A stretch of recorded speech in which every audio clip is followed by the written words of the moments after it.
ఏమిటి పద్మ నువ్వు అనేది? మన విషయం మీ డాడీతో చెప్పడానికి భయంగా ఉందా? అయితే ఈ జన్మకు మనం పెళ్లి కాకుండా ఇలా ఉండిపోతున్నానా? లేక భయంతో నువ్వు చెప్పలేక ఎప్పుడో ఎవనో ఆయన తీసుకొచ్చి కట్టబెడితే? కిషోర్, ఏమిటా మాటలు? ప్రేమించిన నిన్ను కాక ఇంకొకరిని చేసుకుని నేను బ్రతకలను అనుకున్నావా? ఈ జన్మకి నిన్ను తప్ప ఇంకెవ్వరిని పెళ్లి చేసుకోను. తప్పనిసరి అయితే నా ప్రాణాలైనా ఇస్తాను కిషోర్. పద్మ, ప్రేమించిన మనిషి గురించి డాడీతో చెప్పడానికి భయం ఎందుకమ్మా? అన్నయ్య, పోనీ డాడీతో చెప్పడానికి భయం అయితే ఈ అన్నయ్యతో చెప్పొచ్చుగా. మీరు పద్మ అన్నగారా? అవును. అంటే లాయర్ రాజా కదా? ఎస్. నమస్తే. నమస్తే. మీ గురించి పద్మ ఎప్పుడు చెప్తూ ఉంటుంది. పద్మ ఈ విషయం నాకెప్పుడు చెప్పలేదు. అయినా నీ ఫేమును గురించి మీ ప్రేమను గురించి నాకు బాగా తెలుసు. అరే, ఇన్ని విషయాలు ఎలా తెలుసుకున్నారు? చిట్టి చెల్లెలు క్షేమాన్ని 1000 కళ్ళతో కనిపెడుతున్న అన్న అన్ని విషయాలు తెలుసుకుంటాడు. పద్మ, నువ్వేం భయపడకమ్మా. నాన్నగారితో ఈ విషయం నేను చెప్తాను. అతని పేరేమిటి? పేరు కిషోర్ కుమార్. పేరున్న పాటగాడి. పాటగాడిగా పేరేనా? వేరే ఇంకేమైనా ఉన్నవాడు? పెద్దగా ఉన్నవాడు కాదు, కానీ మనసున్న మంచి మనిషి. నీకు అతని గురించి విన్నాను, తెలుసుకున్నాను. వాళ్ళు ఎంత గాఢంగా ప్రేమించుకున్నారు? ఒకరి కోసం ఒకరు ఎంతైనా త్యాగం చేసుకునేటంత. అయితే నేను అతన్ని కలిసి మాట్లాడి చెప్తాను. ఓకే.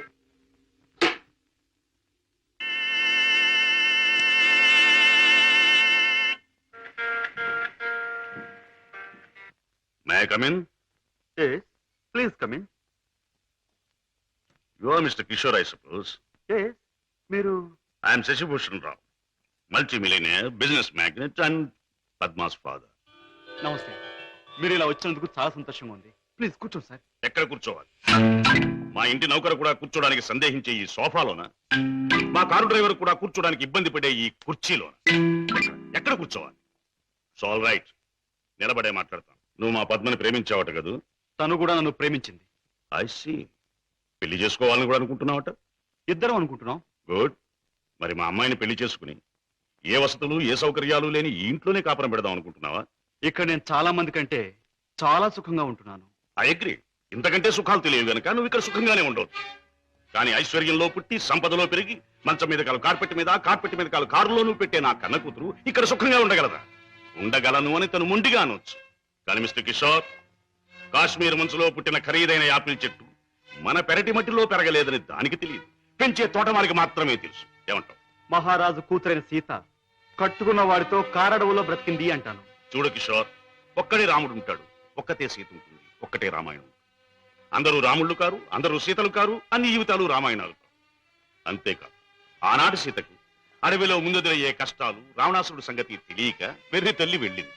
ఆమె జీవితం చదువుకున్న ఈ కాలపు ఏ ఆడపిల్ల అడవిలోకి అడుగు పెట్టదు. పెట్టబోయినా కన్న తండ్రి అడ్డుపడతాడు. అంటే మీరు మా పెళ్లికి ఒప్పుకోనంటారా? ఏ, నన్ను ఒప్పించగలనంటావా? ప్రేమకు అర్థం మీకు తెలిస్తే. ప్రేమ ప్రేమ ప్రేమ మాటలు వచ్చే రోజుల్లో ప్రతి పసిపిల్లవాడు మొదటిగా మాట్లాడే మాట అమ్మ అయితే, గడ్డాలు వచ్చే రోజుల్లో ప్రతి అడ్డమైన వాడు మాట్లాడే మొదటి మాట ఈ ప్రేమ. అర్థం లేని కథలు, వ్యర్థమైన సినిమాలు చూసి ప్రేమ గొప్పదనే ప్రతి వాడికి ఒక అమ్మాయిని అంటగట్టి ఎడార్లో వదిలిపెడితే ఒక్క రోజులో అంటాడు ప్రేమ కంటే అన్నం ముఖ్యం అని. చూడు కిషోర్, ఈ లోకంలో అన్నం కావాలన్నా, ఆనందం కావాలన్నా, సుఖం కావాలన్నా, సంతోషం కావాలన్నా కావాల్సింది డబ్బు అని నా అభిప్రాయం. అందరం ఎక్కించి తిప్పిన నా కూతుర్ని నీకు కట్టబెట్టి అగాధంలోకి తోయకూడదన్నా నిర్ణయం. అండ్ రిమెంబర్ వన్ థింగ్, ప్రేమకి అర్థం నాకు బాగా తెలుసు. అందుకనే నేను ప్రేమించే నా కూతుర్ని నీకిచ్చి పెళ్లి చెయ్యను. Bye.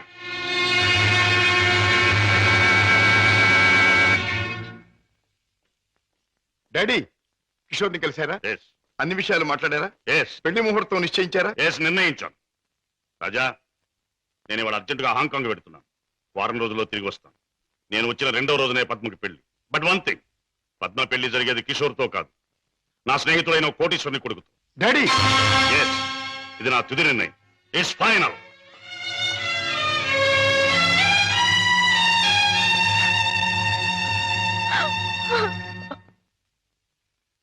Mister Ramesh, Gupta and Gupta file తీసుకురా. Yes sir. File sir.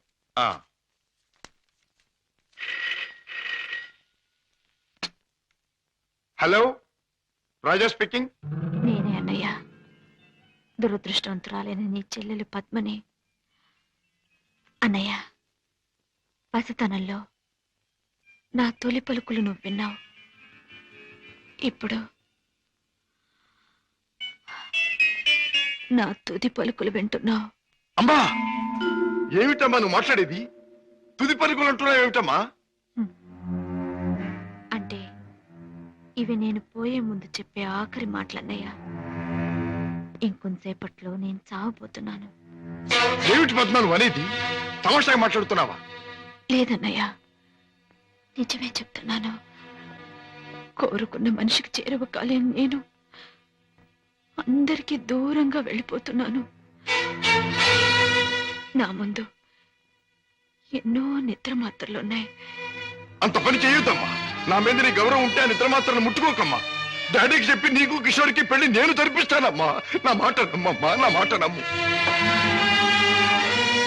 లేదన్నయ్య, డాడీ నా ఇష్టానికి ఒప్పుకోరు. ఆయన ఇష్టానికి నా మనసు అంగీకరించదు. అందుకే అమ్మ దగ్గరికి వెళ్ళిపోతున్నానన్నయ్య. నా గొంతులోకి మరికొన్ని మాత్రలు వెళ్ళిపోతున్నాయి. పద్మ పద్మ వద్దమ్మా, అంత పని చేయకమ్మా. నువ్వెక్కడి నుంచి మాట్లాడుతున్నావమ్మా? ఇంటి దగ్గర నుంచేనా? కాదన్నయ్య, ఇంట్లో అయితే చచ్చేటప్పుడు కూడా డాడీకి భయపడుతూ చావాలి. అందుకే ఊళ్ళో లేని ఒక స్నేహితురాలు ఇంటికొచ్చి, రమేష్ సార్, నువ్వు పక్క ఫ్లాట్కి వెళ్ళి ఎక్స్చేంజ్ ఫోన్ చేసి ఏ అడ్రస్ నుంచి ఈ ఫోన్ కాల్ వచ్చిందో తెలుసుకో. అమ్మా నువ్వు చావడం తప్పమ్మా. భగవంతుడు ఇచ్చిన బ్రతుకు చివరిదాకా బ్రతకాలమ్మా. కొన్ని బ్రతుకులు సవ్యంగా అంతమవక ఇలా అర్థాంతరంగా పోతూనే ఉంటాయి. చెల్లెమ్మా address sir. Padma Padma mister Raja, మీ చెల్లెలికి ఏమీ ప్రమాదం లేదు. స్టమక్ వాష్ చేసి గండం నుంచి బయటపడేట్టు చేశాం. స్పృహ వచ్చింది, వెళ్ళి చూడొచ్చు. Thank you very much. ఎంత సాహసం చేశావు. నిన్ను రక్షించుకోలేకపోతే ఈ అన్న జీవితాంతం కుమిలి కుమిలి బాధపడేవాడు. నన్నెందుకు రక్షించావయ్యా? ఎందుకు? కిషోర్తో నీ పెళ్లి జరిపించి నీ జీవితం కలకల్లాడుతూ ఉండేటట్టు చేయటానికి. అవును, డాడీ రాకుండానే దగ్గరుండి మీ పెళ్లి జరిపించడం. మూడు ముళ్ళు పడ్డాక ఆయన వచ్చినా మీతో రాజీ పడక.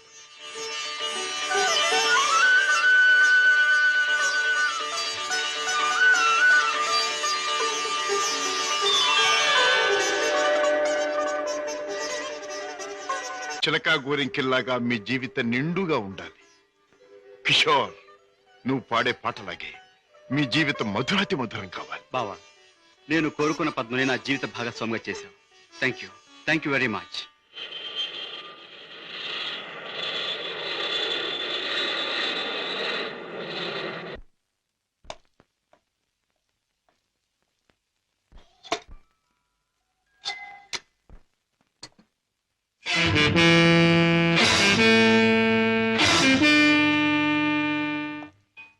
రాజా, డాడ్, పద్మ ఇక్కడ. భర్తతో కాపురాలు దాని పెళ్లి ఎవరు చేశావు? కాని పని కాదు కనుక నేనే చేశాను. కన్నవాణ్ణి నేను కానివాణ్ణి అయ్యానా? నువ్వే నిర్ణయం తీసుకోవడానికి. తప్పుగానప్పుడు తప్పనిసరైనప్పుడు ఎవరైనా నిర్ణయం తీసుకోవచ్చుగా. అయితే నీ మాత్రం ఆలోచన జ్ఞానం నాకు లేవంటావా? ఉండొచ్చు, కానీ మీ ఆలోచన జ్ఞానము చెల్లాయి ఆత్మహత్య చేసుకున్న తర్వాత ఆమెను బ్రతికించలేవుగా. ఆత్మహత్య నుంచి దాన్ని రక్షించావేమో కానీ ఆ లేనివాడి కట్టబెట్టి దాని జీవితాన్ని హత్య చేశావు. కోరుకున్నవాడు లేనివాడైనా వాణ్ణి చేసుకున్న తర్వాత ఆడది అన్నీ ఉన్న అదృష్టవంతురాలుగానే బ్రతుకుతుంది. రాజా, దాని మీద నాకు ప్రేమ లేనట్టు, దాని సంతోషాన్ని సౌఖ్యాన్ని నేను కోరినట్టు మాట్లాడు. దాన్ని ఐశ్వర్యంలో పెంచారు గనక, ఐశ్వర్యంలో ముంచారు గనక ఐశ్వర్యవంతుడి చేతిలోనే ఉంచాలనుకున్నాను. అంతేగాని డాడీ, ఆడదాని ఐశ్వర్యం అంతా ఆవిడ ఐదో తనవి. కట్టుకున్నవాడు పెట్టిన బొట్టు, కట్టిన తాలి బొట్టు, తొడిగిన గాజులు, ఉంచుకున్న పూలు, మీరు చెప్పే ఐశ్వర్యాలన్నిటికంటే గొప్ప. మా చెల్లెలకి అన్నీ ఉంది, అంతకంటే ఇంకేం కావాలి? రాజా, నీకు అన్నీ ఉన్నాయి కాబట్టి ఏం కావాలి అని ప్రశ్నిస్తున్నాను. ఏమీ లేని రోజులు కూడా అనుభవించిన వాడిని కాబట్టి ఏం కావాలో నాకు తెలుసు. జీవితంలో అడుగడుగు నా పాఠాలు నేర్చుకున్న నాకు కొత్త పాఠాలు నేర్పాలనుకో. డాడీ, ఆల్ రైట్, నువ్వు చేయవలసింది నువ్వు చేశావు. నేను చేయవలసింది ఏమిటో నేను చేస్తాను. కాఫీ. డాడీ హలో పద్మ, కులాసగా ఉన్నావా? కూర్చోండి డాడీ. పర్వాలేదు. మిస్టర్ కిషోర్, నువ్వు పద్మను పెళ్లి చేసుకోవటం నాకెందుకు ఇష్టం లేదో నీకు తెలుసు. అయినా నువ్వు చేసుకున్నావు. Anyway, wish you happy married life. Thank you sir. But నాదొక్క కోరిక. ఏమిటది? ఈ లోకంలో నేను నా కొడుకుని కూతుర్ని చూసుకు బ్రతుకుతున్నా. వాడు నా ప్రాణమన్నా కళ్ళన్నా తక్కువే అవుతుంది. కారణం అంతకంటే ఎక్కువ కనుక. కిషోర్, ఆడపిల్ల కన్నవాళ్ళని, ఉన్న ఇంటిని, ఇంటి పేరుని వదులుకుని పరాయి వాడిని నమ్మి వెళ్ళిపోతుంది. అలా తమను వదిలి వెళ్ళి ఆమె సుఖంగా ఉండాలని ఉన్నంతలో కట్నాలని, కానుకలని, చీరలని, సారెలని ఇచ్చి పంపుతారు కన్నవాళ్ళు. అందరూ కన్నతండ్రుల్లాగే నేను కూడా నా కూతురు సుఖంగా ఉండాలని కోరుకుంటున్నాను. అయితే అందరి కన్నతండ్రుల కంటే నేను కలిగిన వాడిని కనుక, నువ్వేమీ లేనివాడివి కనుక ఇది నీకు ఇస్తున్నాను. చెక్ బుక్ నీ ఇష్టం వచ్చినంత డ్రా చేసుకో.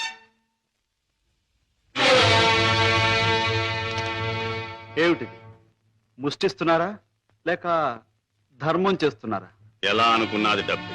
నా కూతుర్ని సుఖపెట్టడానికి నీకది చాలా అవసరం. చూడండి, పెళ్ళాన్ని సుఖపెట్టడానికి మావగారి దగ్గర చేయి చాపి డబ్బు అందుకునేవాడు చేతకాని వాడని నా ఉద్దేశం. నా భార్య కోసం సౌఖ్యం సౌకర్యాలు ఏర్పాటు చేసి ఆనందంగా ఉండేట్లు చేయగలను నేను.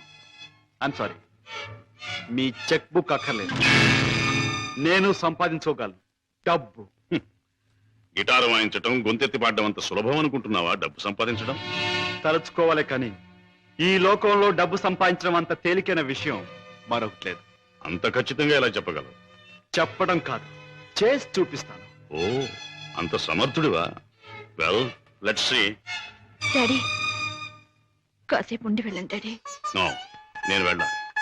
పద్మ, ఈ డాడీని చూడాలనిపిస్తే నువ్వు ఎప్పుడైనా ఇంటికి రావచ్చు. Best of luck. ఒరే అల్లుడు మేనల్లుడు, నా ముద్దుల మేనల్లుడు, ఇదిగోరా నువ్వు వాడుకోవడానికి బొమ్మ తెచ్చాను. పోనీ టైల్. ఇదిగో రైలు ఎక్కి ఎక్కడికైనా వెళ్ళిపోవచ్చు. చూసావా పద్మ, అల్లుడికి ఆడుకునే వయసు రాకుండానే ఎన్ని బొమ్మలు తీసుకొచ్చాడు అన్నయ్య. అన్నయ్య, ఏమిటమ్మా? నువ్వు అసలు వాడికి ఇవ్వాల్సింది ఇవి కావు. మరిచ్చేది ఏమిటో చెప్పమ్మా. ఎంత కష్టపడైనా సరే తీసుకొస్తాను. ఒక బుల్లి పెళ్ళాన్ని. వెళ్ళన్నా అన్నయ్య, ఏమిటమ్మా? డాడీ ఊళ్ళో లేరా? ఆయన సంగతి నీకు తెలుసు కదమ్మా. ఏదో లాంగ్ టూర్ కానీ స్టేట్స్ కు వెళ్ళారు. మ్హూ. తాతగారు అయ్యారని నేనే టెలిఫోన్ లో చెప్పాను. ఓకే అమ్మ, టైం అయింది, వస్తాను. కిషోర్, నా చెల్లెలి కాపురాన్ని చూస్తుంటే నాకెంతో ఆనందంగా ఉంది.